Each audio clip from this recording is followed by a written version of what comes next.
Hello teachers. ഒരു ടീച്ചറാകാനുള്ള നിങ്ങളുടെ സ്വപ്നത്തിൻ്റെ ആദ്യ ചുവടുവയ്പ്പിനുള്ള സമയം അടുത്തിട്ടുണ്ട്. നിങ്ങളെല്ലാവരും അറിഞ്ഞിട്ടുണ്ടല്ലോ, മെയ് 4-നും 5-നും ആണ് നമ്മുടെ എക്സാം. ഈ കേട്ടറ്റിൻ്റെ ഡേറ്റ് വന്നപ്പോൾ മുതൽ ഒത്തിരി പേര് നമുക്ക് മെസ്സേജ് അയക്കുന്നുണ്ട്. മാം, പേടിയാവുന്നു, പഠിച്ചതെല്ലാം മറന്നുപോയ പോലെ, ഇനി എന്താ ചെയ്യുക എന്നൊക്കെ. നിങ്ങൾ എന്തിനാ പേടിക്കുന്നത്? നമുക്കൊരു ടീച്ചറാകണ്ടേ? നിങ്ങൾ കഷ്ടപ്പെട്ട് പഠിച്ചെടുത്തത് ഒരു സർട്ടിഫിക്കറ്റിന് മാത്രമാണോ? അല്ല, എൻ്റെ ആഗ്രഹം പോലെ എനിക്കൊരു ടീച്ചറാകണം. ഇനി നമുക്ക് മുന്നിൽ ഒരു 25 ദിവസങ്ങളുണ്ട് അല്ലേ?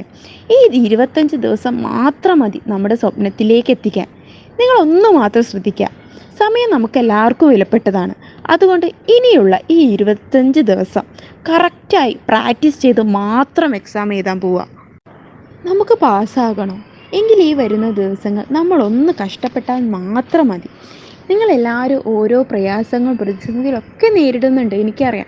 ചിലർ പറയാറുണ്ട് എനിക്ക് കുഞ്ഞു കുഞ്ഞു മക്കളാണുള്ളതെന്ന്. ആയിക്കോട്ടെ, എങ്കിലും ഈ വരുന്ന ദിവസങ്ങൾ നമ്മൾ കഷ്ടപ്പെടുന്നത് അവർക്കും കൂടി വേണ്ടിയാണല്ലോ എന്ന ബോധം നമുക്കുണ്ടെങ്കിൽ എന്തായാലും വിജയമെന്ന നമ്മുടെ സ്വപ്നത്തെ നമുക്ക് ഒന്നിച്ചു നിന്ന് നേടിയെടുക്കാം. അതുകൊണ്ട് ഇനിയും പഠിച്ചു തുടങ്ങാത്തവരുണ്ടെങ്കിൽ ഒന്ന് ശ്രദ്ധിക്കുക. ഈ 25 ഡേയ്സ് മാത്രം മതി നമുക്ക് കേട്ടറ്റ് നേടിയെടുക്കാൻ. അതുകൊണ്ട് ഒറ്റയ്ക്ക് എന്തെങ്കിലുമൊക്കെ പഠിക്കുന്നവരുണ്ടെങ്കിൽ ഒന്ന് ശ്രദ്ധിക്കുക. നിങ്ങളിപ്പോൾ തന്നെ ഏതെങ്കിലും ഒരു ക്രാഷ് കോഴ്സിന് ജോയിൻ ചെയ്ത് സിലബസ് എന്താണെന്ന് അറിഞ്ഞുകൊണ്ട് മാത്രം പഠിക്കുക. നമ്മുടെ PSC നോട്ട് 25 ഡേയ്സിൻ്റെ ക്രാഷ് കോഴ്സ് സ്റ്റാർട്ട് ചെയ്ത കാര്യം അറിയാലോ. തീർച്ചയായും ഈ എക്സാം ക്രാക്ക് ചെയ്യുന്ന രീതിയിലാണ് നമ്മൾ കോഴ്സ് അറേഞ്ച് ചെയ്തിട്ടുള്ളത്.